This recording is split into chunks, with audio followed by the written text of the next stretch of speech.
Joining me now is author and political commentator Shemeka Michelle. Shemeka Michelle. Shemeka Michelle. Shemeka Michelle. When God looked at man, he said it's not good for man to be alone. He gave him a woman. He didn't give him a village. He didn't give him the community. He said, be fruitful and multiply to this man and this woman. So it's supposed to be God, husband, wife. If you always do what you've always done, you will always get what you've always done.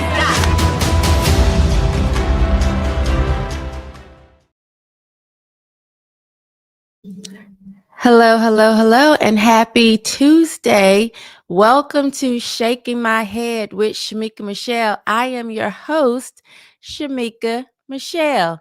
And thank you all for being patient with me today. I'm not sure, some of you probably follow Jason Whitlock. We were having a discussion on harmony. We were talking about Nick Fuentes' interview with Tucker Carlson, just kind of breaking that down and giving some commentary on that. If you haven't seen the interview, please check it out. I thought it was very good, very informative for people to get a chance to hear Nick Fuentes and outside of the clips, because many times we see the clips and the clips go viral, but I don't think it really gives you an opportunity to see who he is or go in depth with him. And so I thought it was a really good interview, and we discussed that on Harmony. Had a really good time, and it just put me a little behind, but we're all a team. We're all on the same page. So it's okay. And I thank you all for kind of sticking around. I do have a guest today who is also running behind. I have Wilfred Reilly here today, who is a professor at Kentucky State, and there was some type of campus emergency, something. So he's running a bit behind, but he is coming to actually buy some time. I wanted, because we're going to talk about Winsome Sears and the politics of Blackness, I just wanted to kind of show a little bit about the candidate that she's running against. I want to take some time for you to just get a glimpse of who Black people are getting behind instead of Winsome Sears, when they constantly pushed on us last year that it was about Black solidarity. So I'm just going to, in order to buy a little bit of time, I'm going to show that interview, and then maybe we'll have Wilfred up here. So get you something to eat. I don't know, get something to drink, go to the restroom, call somebody, do whatever you need to do. But I am going to show this video because I thought it was very interesting, as this lady seems clueless, completely clueless. So here we go. We're going to play this interview. It's about 6 minutes. And again, it's going to buy some time. I always have to make sure the volume is up, because I know. What are your thoughts on youth sports allowing trans? Just 1 second. Is this Katie Couric? I think that's her name. She's aging like milk. But anyway, let me start this again. What are your thoughts on youth sports allowing trans athletes to participate? Well, I think that we see, and I mean, it's about $30 million worth of attack ads against me related to trans youth, and that have run so far. And there's more ad buys in the future. Some of them about this, most of them about this.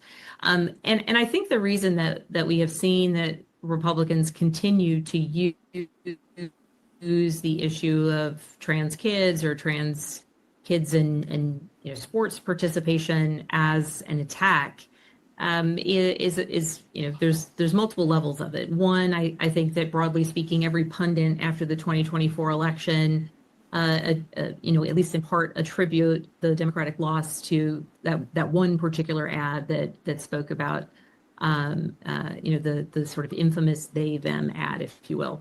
And so I think the takeaway from the 24 election for some folks was that was, a really potent ad. And certainly my opponent is trying to, and even copied some of the language, notably the quote unquote, is for they them element of that ad.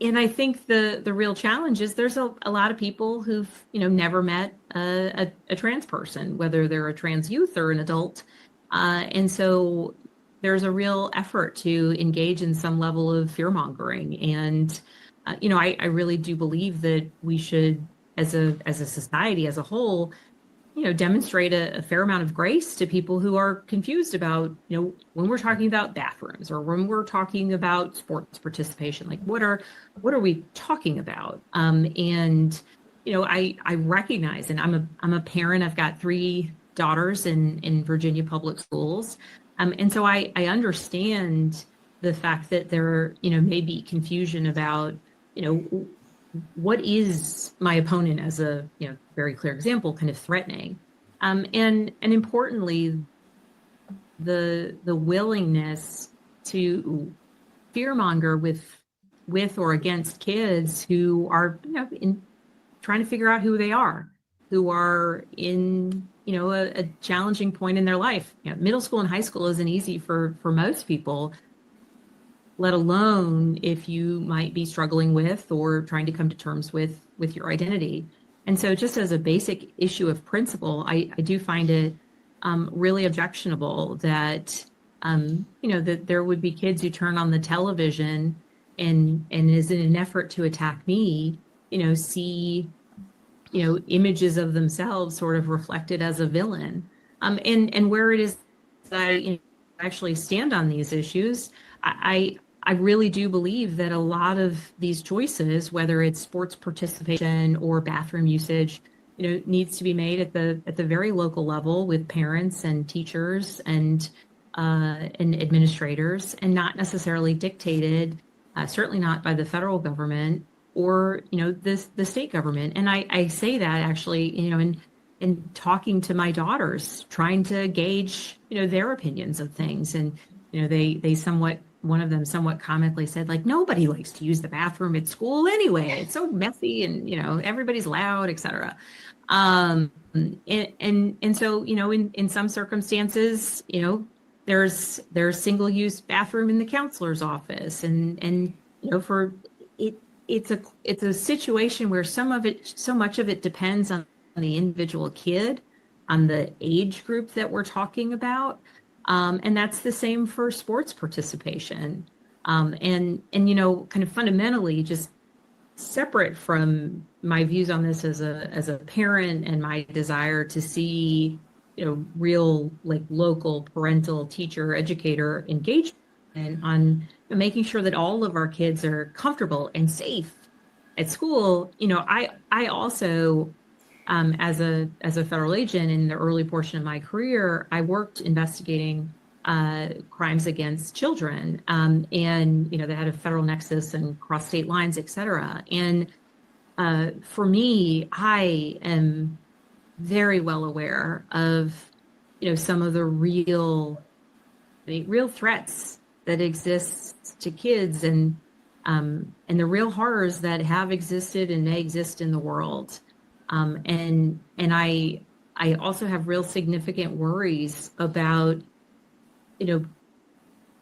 people making light of, those sorts of, horrible crimes, because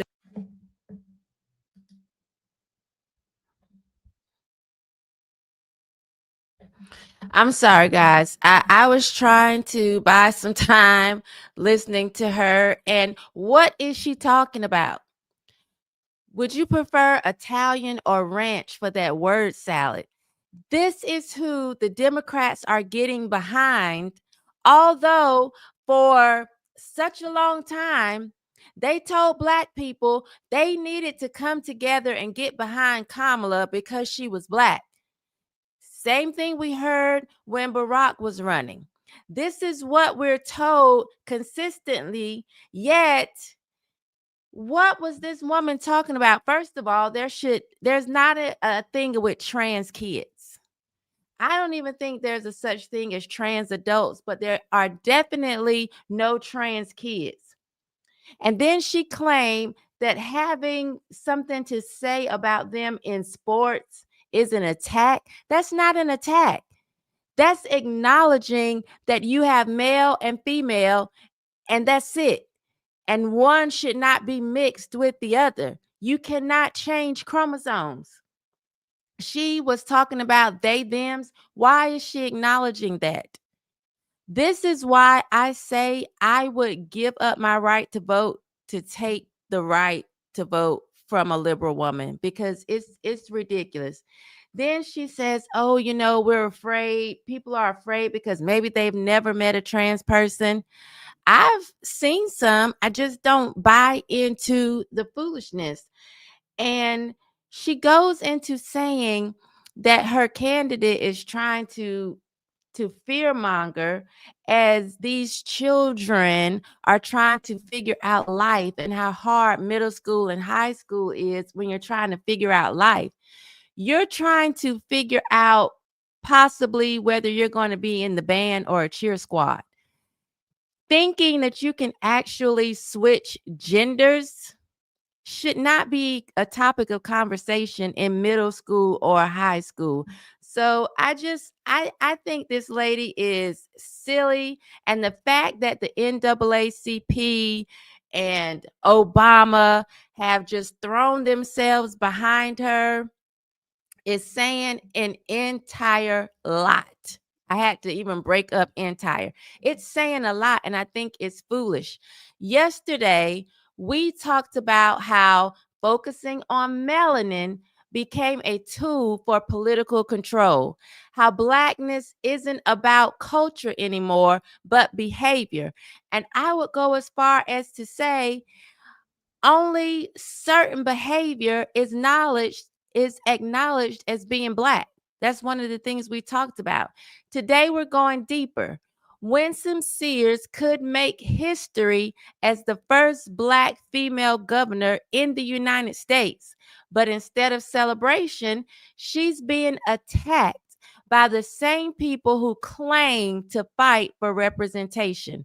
Barack Obama's campaigning against her, the NAACP literally platformed her, this white liberal word salad, as we were just listening to. So it's not about color. It's about control. And today I'm joined by Wilfred Reilly. I don't know why I'm getting tongue tied. Maybe it's the lipstick. I don't know. But Wilfred Reilly, to talk about how this manipulation of Black identity affects all of us, especially Black men, and why the real rebellion today is simply thinking for yourself. Bring it to the stage, the one, the only, Wilfred Reilly. Will, this is the time for you to pop your collar. Tell us who you are, what you do, and why you have the authority to speak on this. Shemeka, I'm Will Reilly. I'm a professor of political science at Kentucky State University. I do some men's mentoring. I'm also the author of the books Hate Crime Hoax, Taboo, and Lies My Liberal Teacher Told Me. So, run out and buy those, I guess. Just got here from the gym, and also an odd emergency on the campus. So sorry, I'm a little bit late. I'm like 12 minutes late. But good to see you, Shemeka. How's it going? It's going well. Thank you so much for being here. It's funny because you had the emergency, and then I was on with Jason until like right at 2:00. So by the time I got situated and set up and took a bathroom break myself, it wasn't too bad. We actually played a little bit of Abigail's word salad, just kind of letting people know who Winsome is up against and who Obama has endorsed instead of Winsome, and who the NAACP, who they are supporting. And it's just been very frustrating to watch for me, because last year, all we heard was we need to get behind Kamala. And a lot of that was because she was a Black or so-called black woman. But now it's like, Roland Martin said, vote like a black woman, but he clearly meant a certain type because they aren't supporting her. Winsome should be over on the cover of every magazine. And she wasn't when she won lieutenant governor, and she's not now running for governor. But it just shows the hypocrisy of black people, which says to me, black is more about behavior and the way that you vote, more than anything else. What do you think about that? Yeah, I think blackness in the United States definitely is linked to an idea, to a cultural idea. And I actually think that's really important because when you look at a lot of stuff going on in the black community, like there's a really high crime rate in the black community. And people come up with all kind of excuses for that. So on the one hand, this is due to racism. Every time you see a high data on black crime, you're seeing systemic racism. Don't even say crime, say racism. And on the other hand, you have kind of like the Jared Taylors, the Nick Fuenteses. Although Nick Fuentes lives in a Hispanic Chicago neighborhood. I don't know if you can really talk about crime, but whatever. But their explanation is it's genetic, these violent, there's the MAOA warrior gene, it's inherent violence in that community. The problem with all of this is that crime jumped 500% for everyone and 800% for black people in the recent past, between like 1963 and 1993. Like you might correct the years, but as very specific things happen, like as welfare spread out first in the black community due to two people named Cloward and Piven, as fatherlessness expanded first in the black community. Black people are more urban. We came to the cities in the north to work the jobs in the steel mills, the auto plants. So we got hit by this first. But when you adjust for those cultural variables, the other two explanations go away. There's like 10, 15% left for either racism or genetics. So I think a lot of people associate blackness with that culture, which you could call like urban lower class culture. So when you ask someone what it is to be black, and I see the same culture with Irish and Italian and Mexican Chicagoans. I'm from Chicago. But when you ask someone what it is to be black, it's like voting Democrat. They're tough. They twerk. Like there's a specific thing that people would associate with a black person, maybe a little Southern thrown in, like they go wild in church. And like if you're with your Sicilian buddy and he's like, I do all that, like the response would be like, oh, you're pretty black. You guys, yeah, you're invited to the barbecue. It's an assumption that Americans don't discuss class. They don't know what social class is because we're not supposed to have them here. So it's just like, oh yeah, you're black too. But when you see it gets weird because when you see like Winsome Sears, who's a Christian upper class woman from the islands, who's like, hey, I'm black too, people will give these crazy responses like, no, you're a Negro. Or like all skin folk ain't kin folk. Like it gets ridiculous. And on the other hand, for whatever reason, probably because I'm from the hood, like I am very visibly like 50% white and Native American, and people don't really ever not consider me black. Like they consider me like an Uncle Tom or whatever, but I'm very social with like a mostly black group of friends. So the idea, yeah, it's a cultural American idea. And one last thing, because of this, you see a phenomenon with black people that you don't see with anyone else, which is kind of like acting down. So for most groups, like the cool thing for kids is pretending to be rich. You see exceptions to this sometimes with like white losers, like extreme goths or something. But in general, white cultural trends like the prep movement are designed to pretend to be wealthy when you're not. It's literally like the white criminal group, the lowlives in Chicago, used to steal polo. So like you would be rocking clothes you couldn't otherwise afford. Like that was a Caucasian crime. With the African American community, it's often very different, where people who are pretty well off will pretend to be thugs. So, like, I teach at a fairly highly rated historically black college. And I would never call our kids thugs, but it very definitely is like the same hip hop fashion. Like, I've had to tell young men not to show up to class wearing shiesties, like full ski masks, sound like you're going to rob a bank. And I teach statistics. So like these kids are going to be doctors.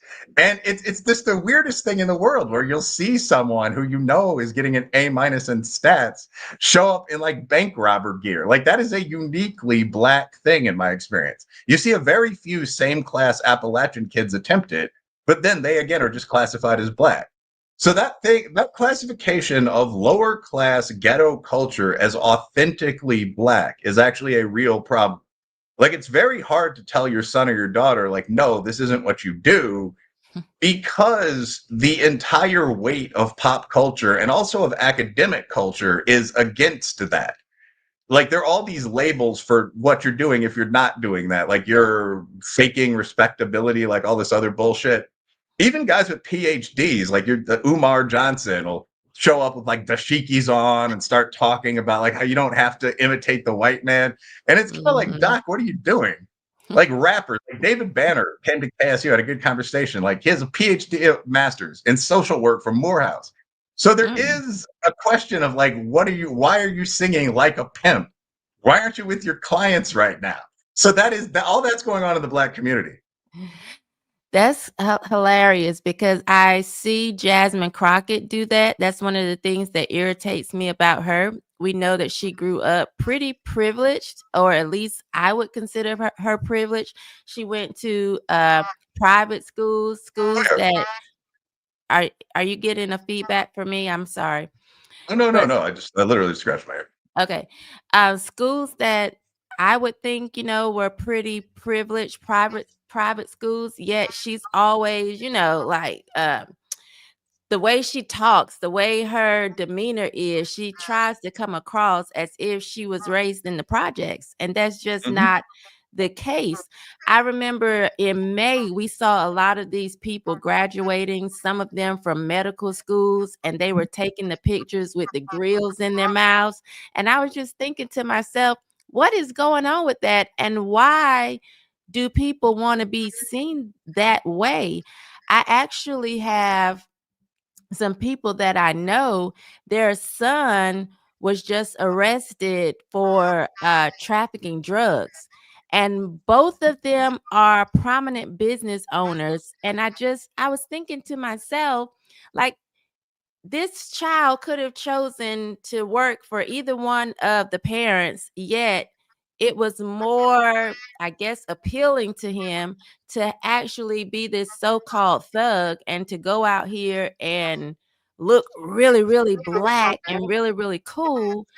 And I just don't know why we buy into that. And we are the only group of people who seem to do that. And yeah, people clearly understand that I'm Black, but I will get called a sellout or an Uncle Tom by people who don't know me, simply because it seems that I don't buy into all of the ratchetness that we see online, the twerking, or, making my butt cheeks clap for the viewers or whatever. They'll call me that simply because I definitely lean more right and come against what is liberal ideology, which then just kind of proves to me that it's not even about representation. It really is just about buying into liberal ideology or the left's ideology. Yeah, I mean, like, I'm personally not all that restrained about sex and violence at all. I just don't talk about it, which I think is a good rule for men. But yeah, I think so. Like, a couple things. Like, when you're talking about Jasmine Crockett, the one that sticks in my mind is: did you ever see the video of the guy from Bowdoin who's now like a Tennessee state senator? I don't think so.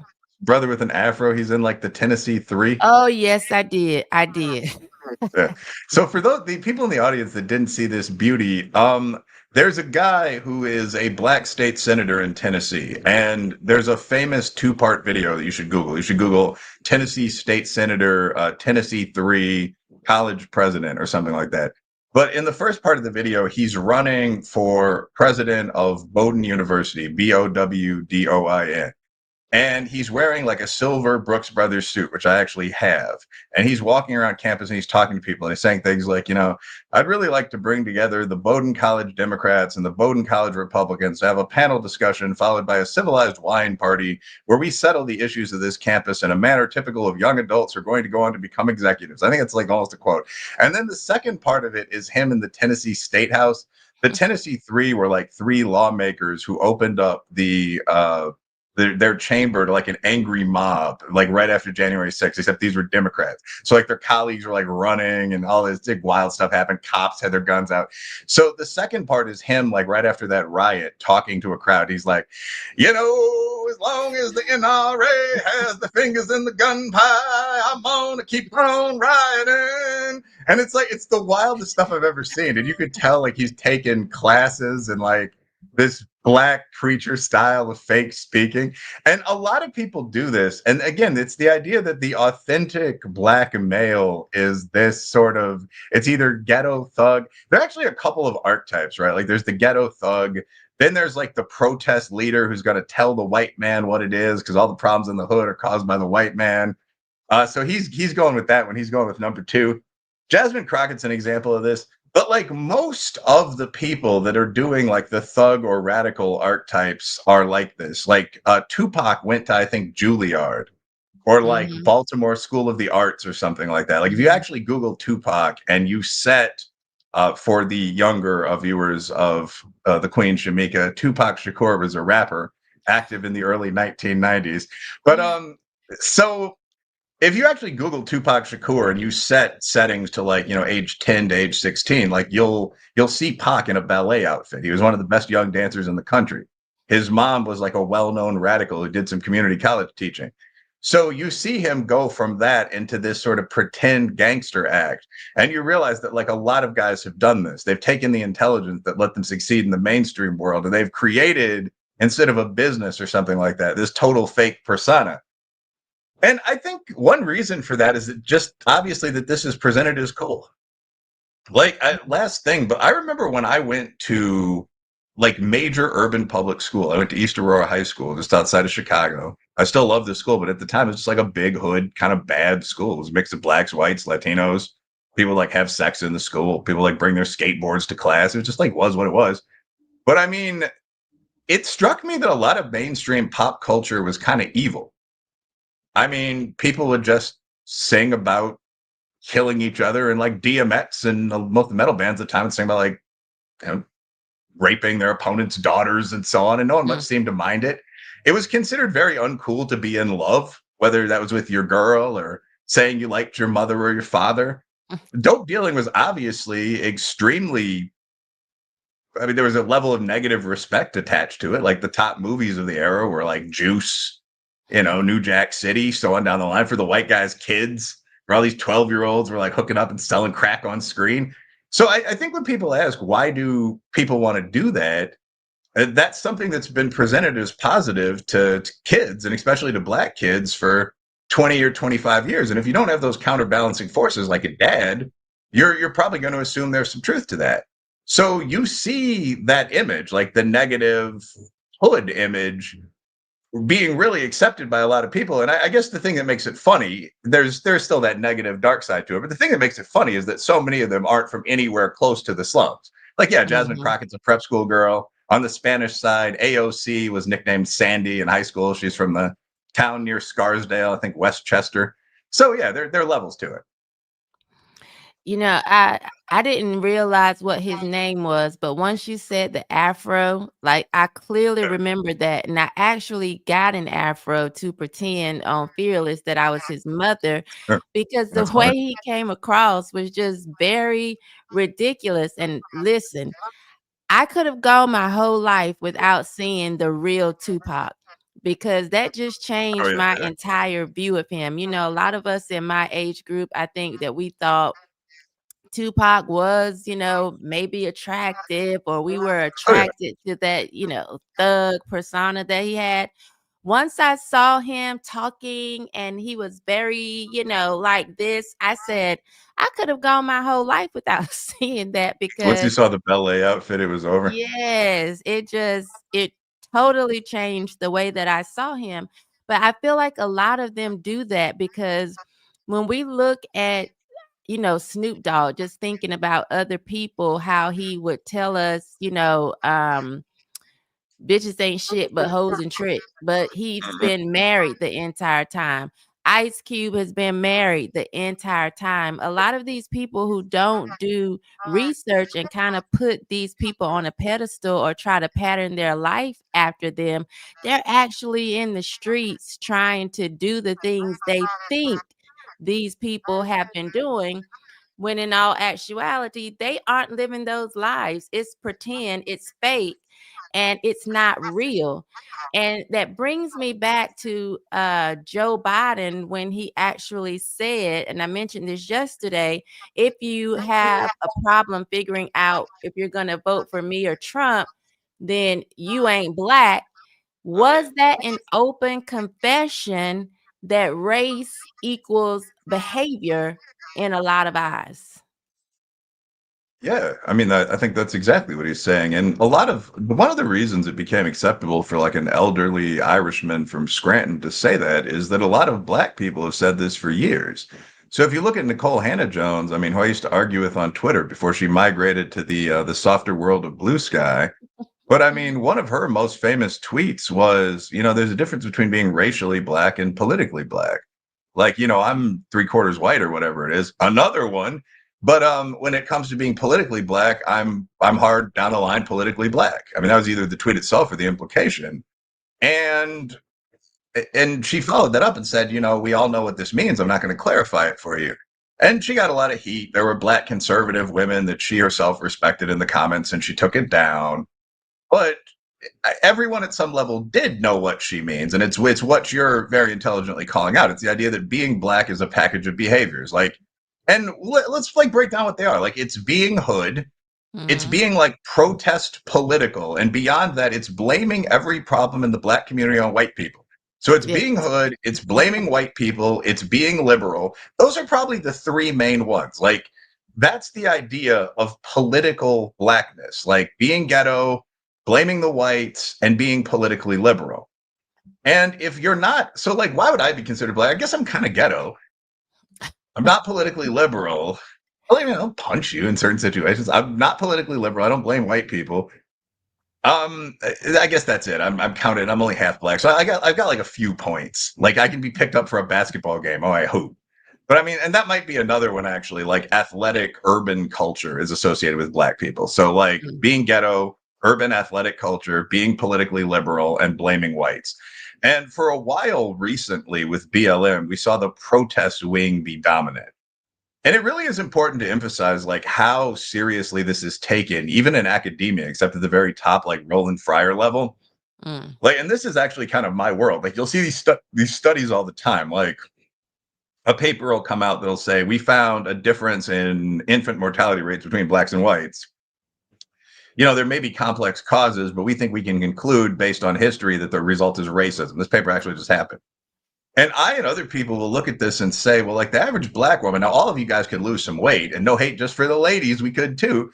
But like Black women in particular are like 60 pounds overweight. Did you adjust for weight? Well, no, we think that racism, and there's a real debate to be had here about if you actually just look at weight, diet, cocaine abuse. Black and white women, again, both could work on this, but Black women lead 2-to-1. If you just adjust for 3 or 4 variables like that, wouldn't the whole gap close? And that's very rarely done. Like, what's done is that you find a gap and you attribute it to racial prejudice, and you publish another paper and throw it on this big stack of kind of literature that finds racism. And when people say, well, there's an enormous literature that finds these Black-white gaps exist, the response would just be, well, there's an enormous literature that finds that these Asian white gaps exist in the other direction.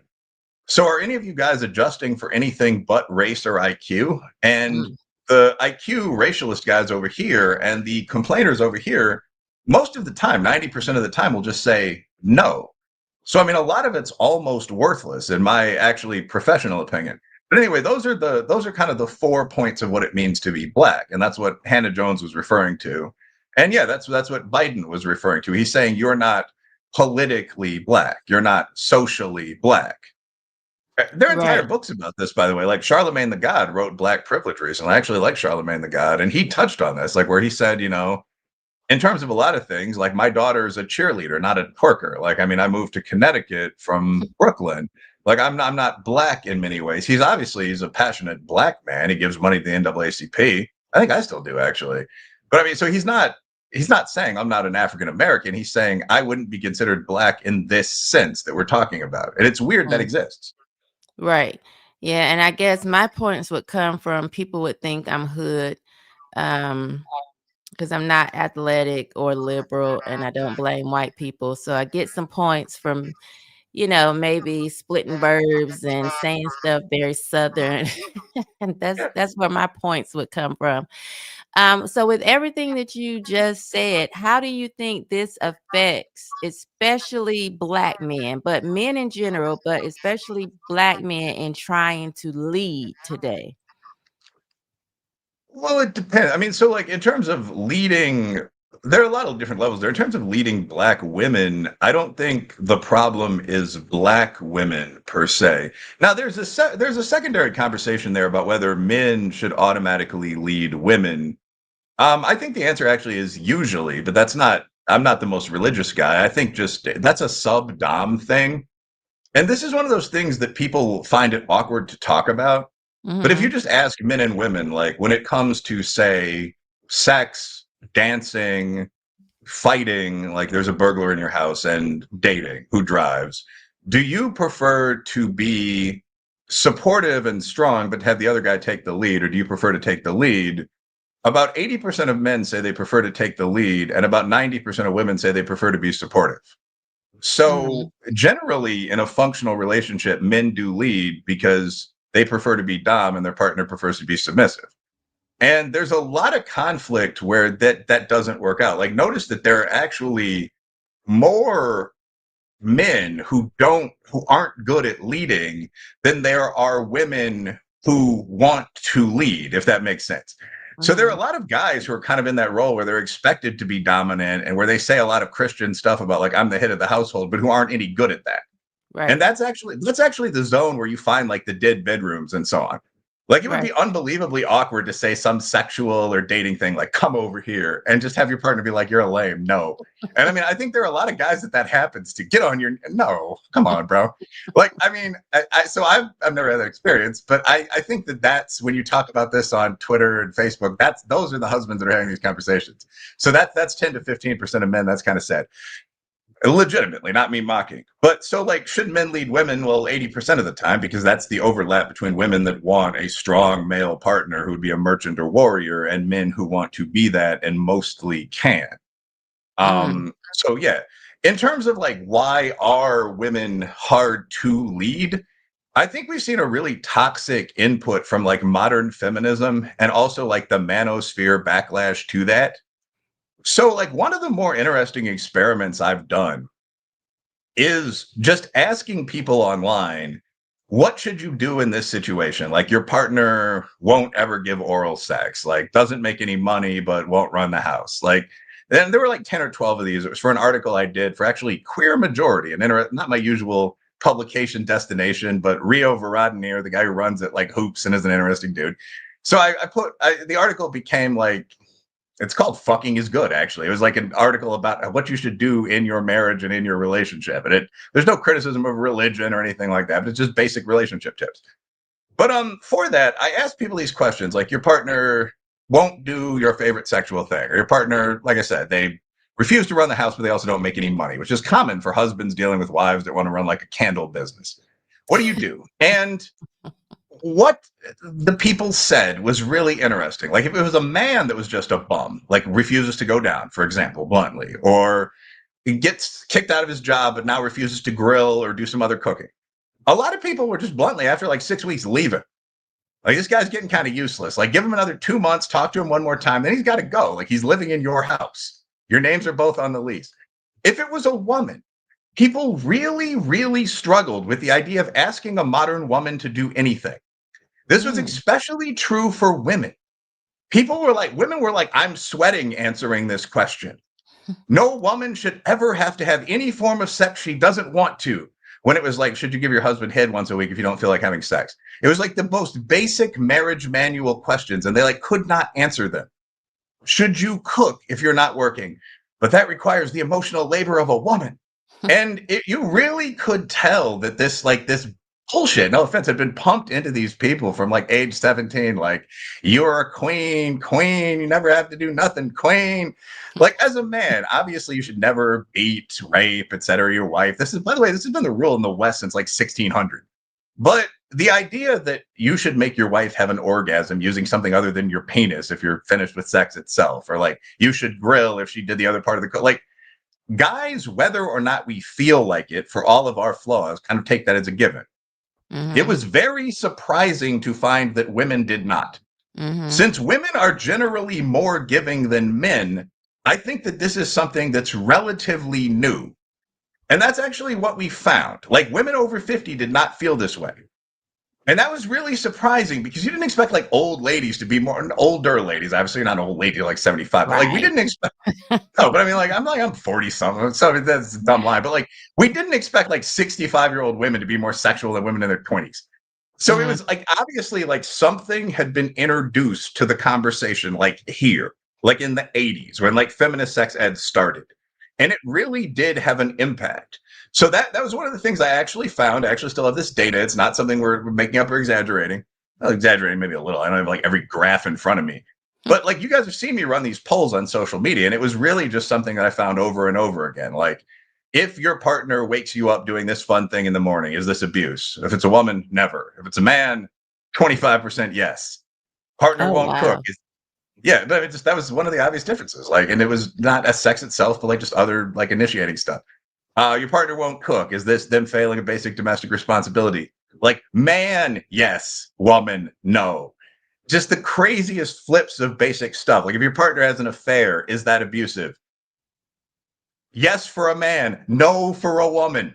Like, there really is a very prevalent idea that asking a woman to do anything is a form of abuse. 17% of women said that asking for a blowjob was abuse.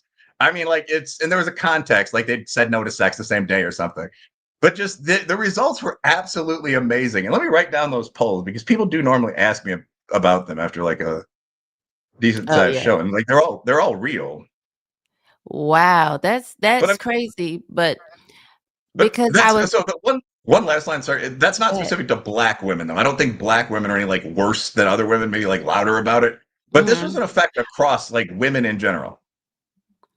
I like that you said louder about it because it does seem to me that maybe because they are louder about it, those are the ones that we hear from the most, or those are the ones that come across my timeline a lot. And then it seems as if those are the ones men are kind of fleeing from a lot. Man, maybe it's because they are the loudest, but I do feel like a lot of these I feel like because we've kind of bought into the left's ideology as far as abortion and DEI and feminism, especially feminism, that's like a really big one that I feel like it's really hurting us, especially as Black people, because it just seems that we've reached the point where being pro-family or pro-faith gets you labeled as anti-Black. And so it's a lot more popular to not line up with either one of those things if you're trying to be considered authentically Black or keep it real Black or whatever. You have to kind of go against what I think most people see as white, which is faith and family a lot of times. Yeah, I think that, so one of the things with the Blackness, like pro-Blackness, this is something that came up when Dr. Umar talked on campus. I mean, this is something you hear a lot from these guys, is that nothing should take priority over being Black. Like, you have a white lover from the army that fought the Iraqi Republican Guard with you. Don't matter. Get rid of her. If you drink coffee, take it black. Like, so it's this whole idea of your race should be your number one thing. The neo-Nazi guys say this same kind of thing. The problem with this is that it excludes a lot of the rest of reality. Like, one of the great advantages of Christianity, and like I openly say, you know, mad respect for Big J, but I'm not the most pious guy. But like when I see like Matt Walsh and Jason, for example, talk, they're obviously able to communicate across racial lines. And one reason for that is that they're both religious. So Christianity, even Islam, but there's a huge downside there.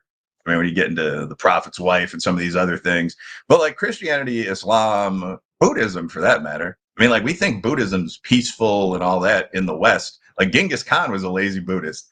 Like Buddhists conquered the other half of the world, you know. But the religion allows you to share deep experiences with people of very different races, backgrounds, even the opposite sex. You know, the husband usually leads, but the family prays together at night and so on. So if you're prioritizing, there's actually something to be said about the idea that this is a serious sin, in fact. Like if you're prioritizing your race, nation isn't really the same problem, but you're anything, a sin or a vice of yours, your athletic team over your religion, that's very problematic. So it would be hard to be a Nazi and to be a devout Christian. Like, are you going to take other devout Christians and walk them into the gas chamber? What about a communist and a devout Christian? You're going to starve this is a Christian village. I mean, are you going to take all their rice and give it to other people that don't share that faith, but that have the hammer and sickle on their jacket? So, I mean, I think that the pro-Black stuff, you see the same problem that you see with any serious racists, which is the race comes first, everything else comes second. The pro-Black thing to me is especially stupid. I mean, Black people are a minority in this country, so to some extent, we have to get along with other people. We do get along with other people. I mean, when people list Black virtues, it's normally like funny, enjoyable, social, good athletes. So, I mean, there's no reason to isolate ourselves as a community. Black people aren't one community. I mean, the community by now is like 5% Nigerian. So like, there are all these problems with the idea of just we're going to unify and go over here by ourselves. You know, it's not even physically possible. Right. You know, there's no state that's more than 49% Black. But yeah, black bigots think the same thing white bigots do, which is like my skin color comes before everything else, which would include, you know, God. It would include family, so on down the line. Yeah, clearly for a lot of them, it comes before God, because I see a lot of people who do claim to be Christians who go against, in my opinion, everything that Christianity teaches for the sake of being Black or for the sake of being loyal to their Black skin, which is idolatry to me, because thou shalt not have no other God before him, yet they have many gods before him: skin color, abortion, trans ideology. I mean, they just buy into a bunch of BS to me that doesn't line up with the faith they claim they have. And just thinking about you talking about segregation, when I see people saying we should segregate again, I'm thinking, y'all not leaving me with Tyrone and Pookie and Lil Ray Ray. I can't do it. You know, I do believe that forced integration hurt the so-called Black community, but I think it's like toothpaste that just you can't put it back in the tube. It's done, and there's no going back at this point. What do you think about the NAACP getting behind Winsome's opponent? I mean, I think this is one of the problems with Black organizations, given the political definition of Black. I mean, in this case, you have a Black candidate who is promoting some pro-Black policies. If you look at the practical impact of limits on abortion and so on, gun rights, who's running against, I mean, one of the whitest white ladies ever to white lady. I mean, Abigail Spanberger, who is a bottle blonde standard Democrat. I mean, I don't mean to insult her, but I mean, and they're endorsing the bottle blonde standard Democrat married white lady, you know, because she's a Democrat. So I think this is a pretty silly case. If you talk to someone who works for the NAACP, which I have, I mean, some of them will say, yeah, you know, it's embarrassing. But you know, Spanberger is a member of the party we ally with. She's not nuts. It's obvious what we're going to do here. You know, so you kind of just hold your nose and do it. It's not surprising. I don't know as much as I should about that race. I mean, my understanding is that Sears is trailing by a bit, so she's not predicted to win that race. But Yeah, we will see what happens. Yeah, I think I saw or heard somewhere that she was down 10 points. Take a That's look. what, Sears. yeah. Do you think that the NAACP represents Black people anymore, or just Democrats?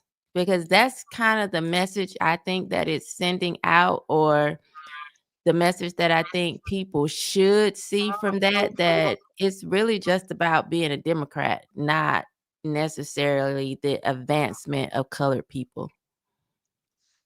Yeah, I mean, I don't think one organization could represent all Black people today. The NAACP used to be useful because the races were nearly in a state of war. I mean, I mentioned in a radio interview earlier today, I think it was Studs Terkel had the great line in one of his books, you know, we talk about racism today. When I was a kid, you saw someone of another race, you had to fight him. Like he came from New York and he was talking about like Irish, Italian, Black, Jewish kids. Like you walked around the corner and they didn't have guns then, but you saw like 10 kids of another race and you're like, oh no, I know what this is. And so like you and your 8 guys would like run at them. I mean, so in that environment, are there policies that are pro-Black policies like anti-lynching laws?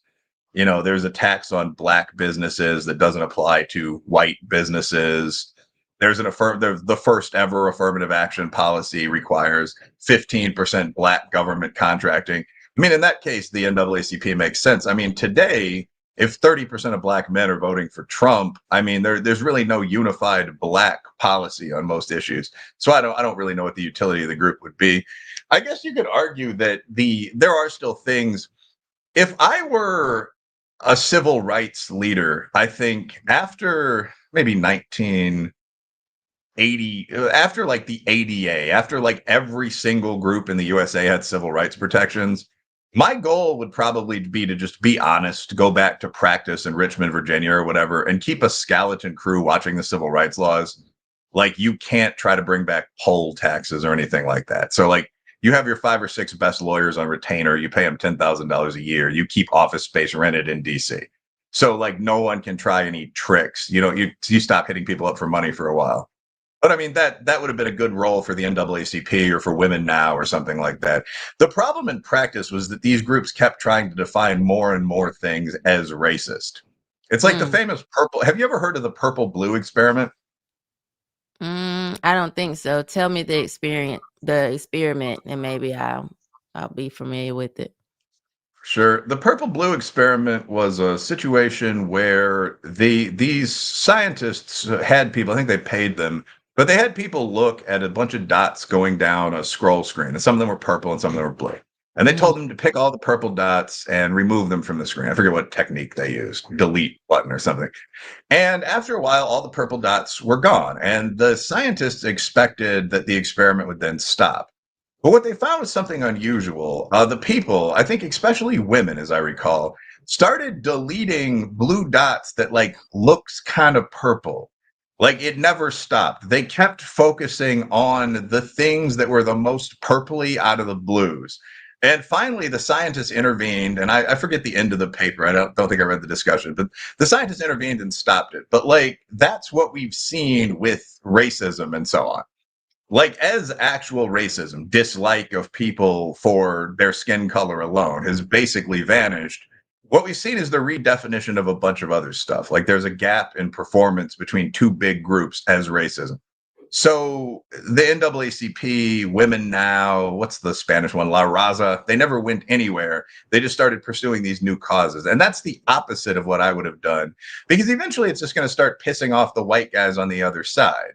Like the alt-right groups, but then like the ADL, the whatever, SPLC, like all the people that were with you, but that also want basic protections for everyone.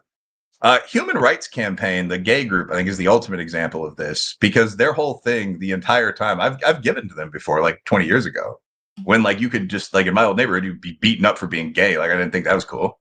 But I mean, their whole thing forever was the equivalent of lynching laws. Like they wanted some protection for gays and like the rudimentary like 1989 hate crimes laws.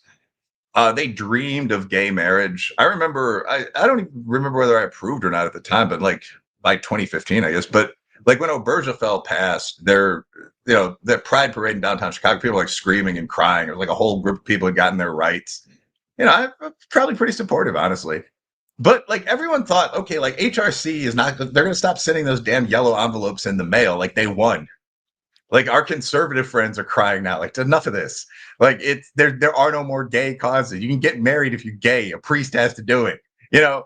But the next year, I remember the cycle was like, and now our trans brothers. Like this word that almost no one had ever seen was now the focus of the campaign. And it just became, we're going to fully normalize males with gender dysphoria.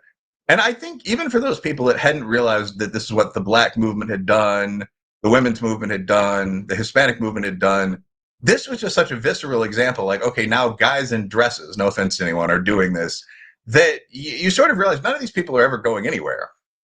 You know, there's what's the word, maps? I don't want to use the stereotypical conservative example, but pedophiles are trying this. They're saying they're minor attracted persons, and there are at least 5 books now about the minor attracted persons movement.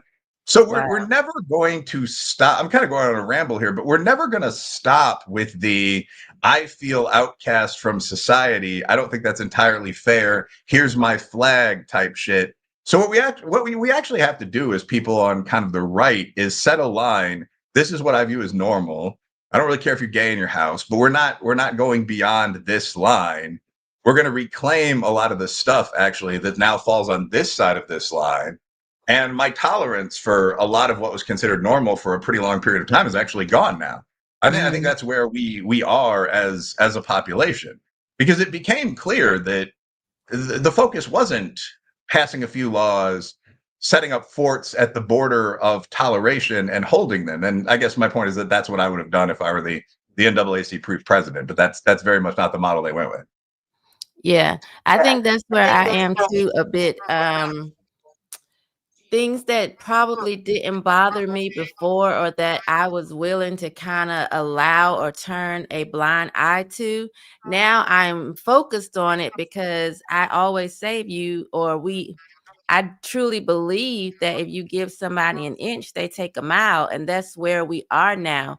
Of course, they said, oh, we just want to have the same rights. We want to get married. And like you said, now we have these pedophiles calling themselves minor attracted people and trying to push that as normal. That's not normal. But that's kind of what they're trying to push as normal, because we've allowed or accepted so many other things to be seen as normal that we should have cut off a long time ago. And so that's where I am now. Like, you used to be in a fight or getting ready to fight, and you would say, don't step across this line, and you would take your foot and draw the line in the sand or whatever. That's where I am now. Like, don't step across this line. And I think that's why I've become maybe seen as a bit more hostile to certain groups of people, because I'm just doing a lot more pushback than I think people are used to, because I just think we have this slippery slope is real, and it's become really bad lately. Yeah, and I think one of kind of a few final things here, but I mean, I think one thing that people kind of forget is that, you know, except for basic 10 Commandments level stuff, but we kind of make rules up, and that's fine. You know, a lot of things are probably natural to the human condition and still bad. Like, I mean, rape in war is absolutely natural. You can see why it biologically exists and so on. But I mean, if the troops are going to come home within a year-long period or whatever, or probably overall, you should not allow that. You clearly see that this is something that's problematic.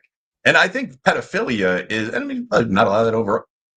There are obvious reasons we don't allow that. Anyway, the point is that pedophilia is much worse. So it actually probably is true that pedophilia is a sexual orientation, or at least a paraphilia in some sense. Like, there are some people that are sexually attracted to kids underage, whatever. I just don't think that matters.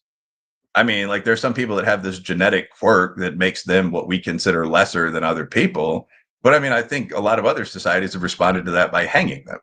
I don't know if you can, I mean, like, I don't know if we can do that with that unless they act. But the idea, well, we should destigmatize this and accept it because people are capable of it. I mean, I'm capable of challenging people to duels and shooting them in the head. I mean, the most male, quote unquote, warriors are like, what? I can't do that. I mean, I think we should be able to, actually, but the fact that I think we should be able to doesn't mean anything. So I in general think that I guess the point would be, we talked a lot about the left. The great weakness of the left is hyper-toleration. Someone will say, I sincerely feel this way. The way I feel is pretty common.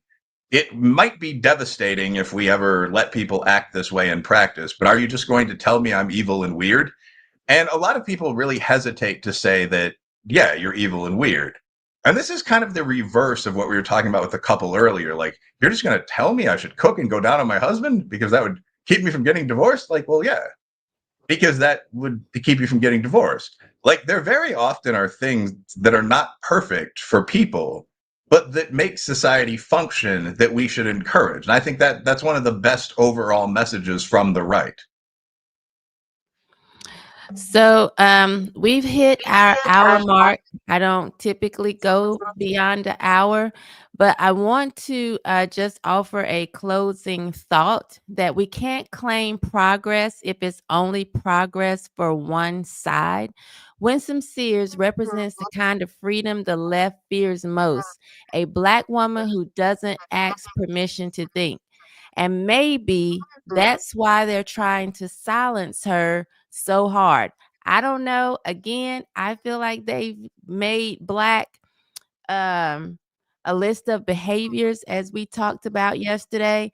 And I think they are being exposed, and that just is what it is. I want to thank you, Will, for coming on. I want you to maybe send me some of those polls that you we're talking about, because I'm interested in seeing those. The ones you were saying, how women, you can't really, I forget how you framed it, but how everything is kind of permissible for men, but women feel like you can't make them do anything Sure. ever.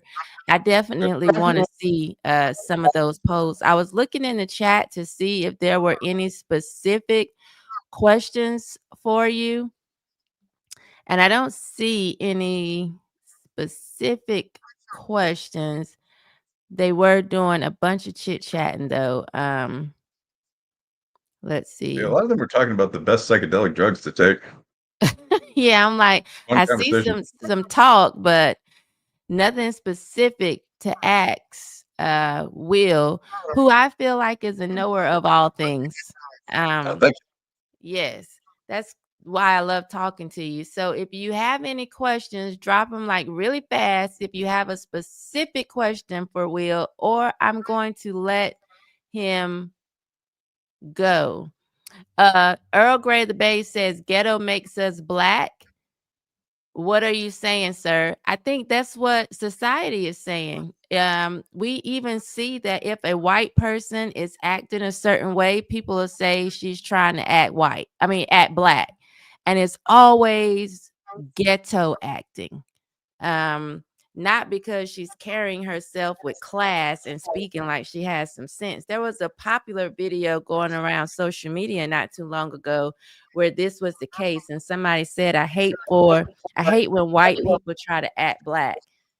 And it was because of her behavior. Hmm.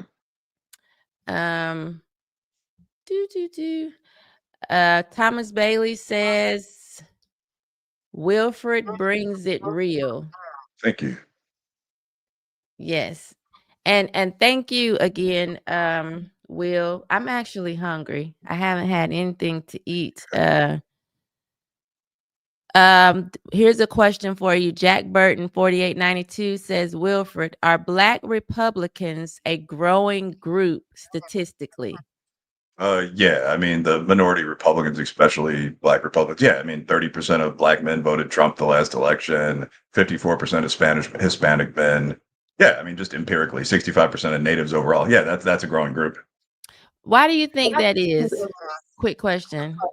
I mean, I think that people have seen Democratic policy didn't work. I also think Trump tried a new approach where he was just a regular guy. I mean, he didn't do a lot of apologizing, whinging, talking about slavery. He just talked like a white guy who happened to be a boss, and Black people and Hispanic people who tend to be pretty macho responded to that. So it's just a complete change of strategy. I think it worked well. Yeah, for sure. But what about the ridicule that Black men received after the election? I mean, I think that there's a little back and forth banter with black women. In general, I think that people are seeing Trump perform pretty well. And I think that there's the upside of Harris not being president and Biden not being there as an advisor. So, I mean, I think black men will make it, you know. And there also are the practical effects. You know, there aren't another 2 million per year job competitors for black or poor white men coming into the country. So overall, I think it was probably a good decision if you're a black guy, working class black guy. Stimulated That's the other thing. student. I think men in general, you're seeing men in general trend pretty far right. I mean, black men are actually less right wing than white men. I think guys are kind of sick of job outsourcing. Yeah, they're sick of third wave feminism. They're tired of a lot of the nonsense that you see in the media, like Spider-Man's back, but this time he's a bisexual Puerto Rican woman. You know, like I think that in general, if you're a guy and you're like a fireman, you're looking at some of this stuff and you're saying, okay, you know, I don't like everything Big Trump does, but I'm probably going to vote for him over like Pete Buttigieg. Pete says it's not about being Republican, but putting his and the Christ first. Republicans are cowards. Yeah, I do think what Stimulated Students said, black men are sick of feminism. That's why they're voting red. I do feel like there's a big wave of people being sick of feminism. Sharissa Jones said, now the chat is coming in too fast.